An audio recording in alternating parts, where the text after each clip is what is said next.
Drama serial کیسی تیری خود غرضی کا اینڈ بہت ہی برا ہوا۔ شمشیر کے مرنے کے بعد اس کے بابا صاحب بالکل ٹوٹ گئے ہیں۔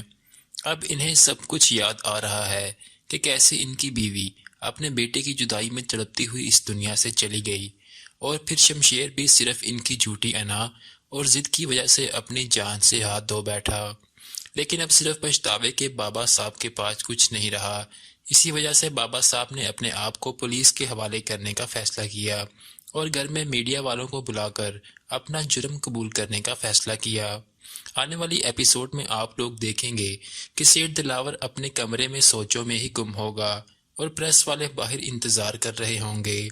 دارا انہیں بلانے کے لیے جائے گا تو آگے سے سیٹھ دلاور اس دنیا سے رخصت ہو چکے ہوں گے۔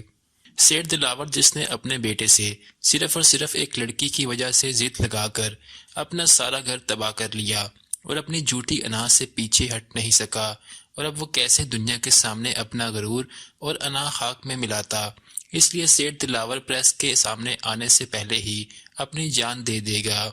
دوسری طرف آپ دیکھیں گے کہ مہک کے ہاں بیٹا پیدا ہوگا جو بالکل شمشیر کی طرح ہوگا۔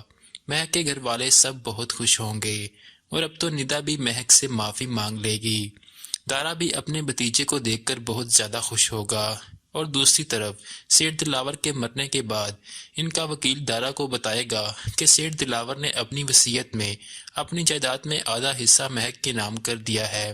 یہ بات دارا کی بیوی کو برداشت نہیں ہوگی، کیونکہ جب سے شمشیر گھر چھوڑ کر گیا تھا دارا کی بیوی ساری جائیداد پر اکیلے عیش کرنے کا سوچ چکی تھی، لیکن یہاں تو بازی الٹ ہو چکی تھی، اور اب تو شمشیر کا بچہ بھی ہے۔ دارا مہک سے کہتا ہے کہ اس کے بھتیجے کو لے کر اس کے باپ کے گھر آ کر رہو، لیکن مہک نہیں مانے گی۔